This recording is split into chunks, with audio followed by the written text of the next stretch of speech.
어느 순간 세포가 감당할 수 없을 만큼 덩어리가 커져버리면 세포막이 터지면서 이제 얼굴로 분비가 되는 거죠. 주로 이제 피지에 있는 주 성분이 트리그리세라이드라는 것인데 여기에서 유래된 자유지방산 이런 것이 굉장히 자극성이 심하고 여드름을 유발시킬 수 있다고 알려져 있습니다.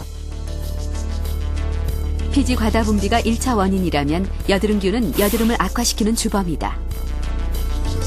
피아크네스라 불리는 여드름균은 정상 피부에도 넓게 분포하고 있다. 하지만 피지가 과다 분비되면 여드름균도 그만큼 번식하게 되고 또 염증을 유발시킨다. 그 결과 비염증성 면포에서 염증성 구진으로 악화되는 것이다. 문제는 여드름균의 생존력이 매우 강하다는 것이다. 성인들에게 많은 염증 여드름이 쉽게 치료되지 않는 것은 바로 이 때문이다. 여드름균은 우리가 상당히 피부에 넓게 분포하고 있는 것을 사실 알 수 있습니다. 그리고 원래 현기성 환경, 즉 산소 분압이 아주 거의 없는 환경 속에서 잘 자라지만 또 산소가 어느 정도 있어도 잘 자라는 그런 아주 특이한 생물입니다. 그래서 결과적으로 생존력이 아주 강하고 또 번식력도 상당히 강합니다. 그래서 우리가 치료를 할 때도 상당 기간 치료제를 써야만 이러한 여드름의 염증 반응이 사라지는 것을 알 수가 있습니다. 성인 여드름이 사춘기 여드름과 가장 큰 차이를 보이는 것이 염증이다. 고등학교 교사인 윤두병 씨의 경우 병변의 크기가 굵고 염증이 많다. 하지만 사춘기에 나는 여드름은 크기도 작고 염증이 없는 면포들이 대부분이다. 여드름이 나는 부위도 차이가 있다. 사춘기의 경우 이마, 코 등 T존 부위에, 성인은 턱선으로 이어지는 U존 부위에 주로 많이 난다. 성인 여드름의 경우는 피지가 많이 안 나오는 부위로 알려져 있는 유존 부위, 즉 양쪽 뺨이라든지 턱 아래쪽 라인이라든지 이런 쪽에 주로 병소가 분포하면서 작은 기름 덩어리인 면포보다는 하나하나 염증 형태로 넘어가는 염증성 여드름이 더 많은 형태로 흔히 이제 임상적으로 관찰할 수 있습니다. 성인 여드름은 발병 후 비교적 초기에 염증이 많이 생긴다는 특징이 있다. 염증을 유발하는 여드름균은 생존력이 강해 그만큼 치료가 힘들고 염증으로 인한 흉터의 위험도 높아진다. 그래서 성인기 여드름은 염증 단계 이전에 치료하는 것이 무엇보다 중요하다. 그때 잠시 이제 치료하다가 지치게 되고 그래서 이제 치료를 포기하게 되고 이런 식으로 되는 일들이 자꾸 반복되게 되면은 결국 그런 것들이 종국에는 흉터가 되는 거기 때문에 항상 나타날 때 가능한 정확한 상태에 대한 평가를 받고 검증된 치료 방법으로만 조절을 해야 되는 그런 질환이라고 생각하고 있습니다. 여러분은 이게 뭘로 보이세요? 마치 아름다운 꽃 같죠? 놀랍게도 이것은 여드름입니다. 특수 현미경으로 300배 정도 확대해서 찍은 사진인데요. 여드름을 흔히 청춘의 꽃이라고 부르는 것도 전혀 근거가 없는 말은 아닌 것 같습니다. 하지만 얼굴에 난 여드름은 전혀 다른 모습입니다.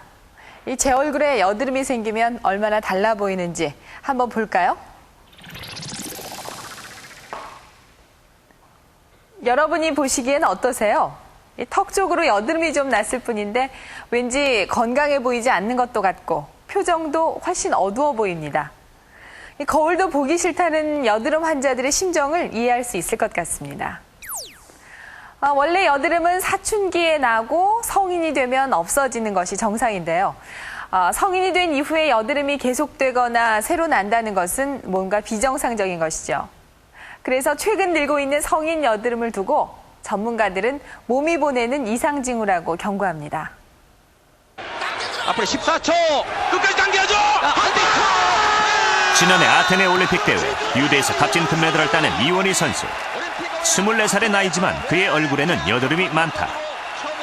이런 여드름 때문에 카메라를 피했다는 일화는 유명한 일이다. 오른쪽 볼에 큰 여드름이 나 있는데 그래서 카메라맨들 앞에서는 항상 왼쪽으로 돌아서는 버릇이 있는데 이제는 제발 정정당당하게 정면으로 좀 서줬으면 합니다. 이 순간을 위해서 이원희 선수가 흘린 땀이 얼마였습니까? 또 하나의 영광의 상처라고 할 수가 있죠. 그만큼 더 올림픽에 대한 그 신경을 그만큼 쏟았기 때문에 그 여드름도 많이 났고 그러다 보니까 그 영광의 상처라고 생각합니다. 올림픽이 끝난 지 1년, 이원희 선수의 얼굴에는 여드름이 많이 줄어들어 있다. 하지만 세계선수권대회나 올림픽 대회처럼 큰 시합이 다가오면 어김없이 여드름이 더 심해진다. 그는 그 이유를 스트레스 때문이라고 생각하고 있다.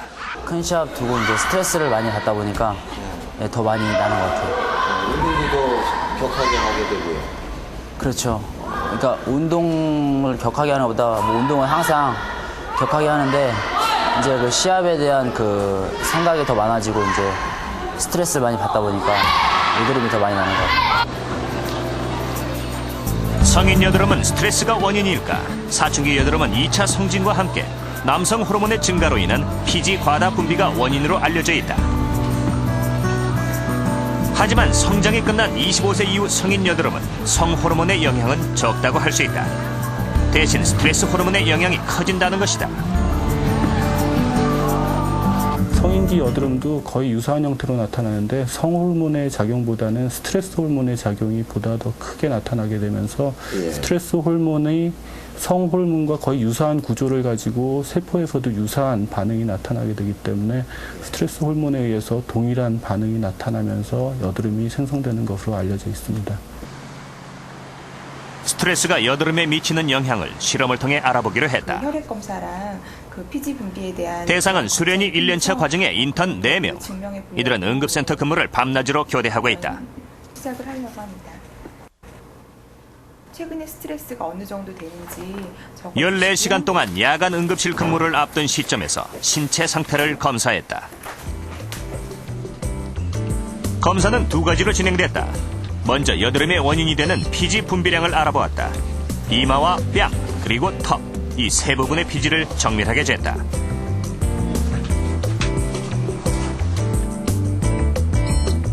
동시에 혈액 검사를 통해 혈중 스트레스 호르몬 코티솔의 양을 측정했다. 코티솔과 피지 분비량에 상관관계가 있는지 알아보기 위해서다.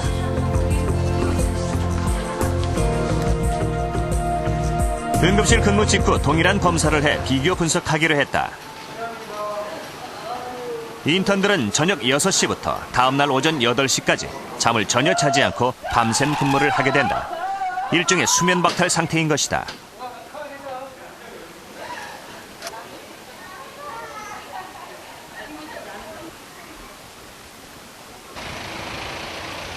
또한 일반 병동에 비해 예상치 못한 응급 상황이 많다.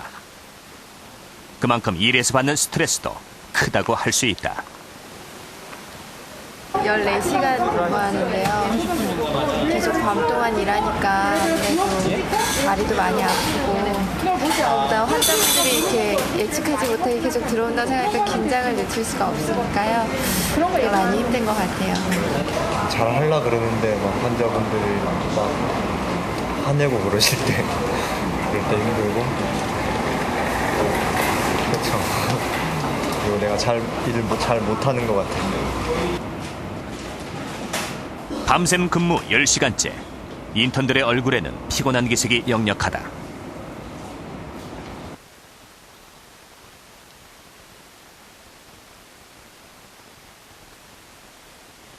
잠시 자리에 앉거나 휴식을 취할 수 없는 상황은 아침까지 계속됐다. 다음 날 오전 8시 14시간의 밤샘 근무가 끝났다.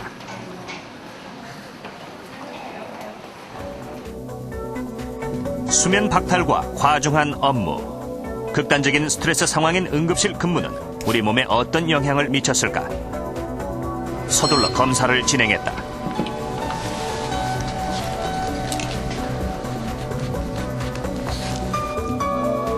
장형윤 씨의 경우 여드름은 없지만 밤샘 근무 후 피지 때문에 얼굴이 번들거리는 것이 눈에 띄었다. 5명의 인턴 중 유일하게 여드름이 있는 노대영 씨. 밤샘 근무 후 턱선과 목 주변에 작은 여드름이 하얗게 올라와 있는 것을 확인할 수 있었다.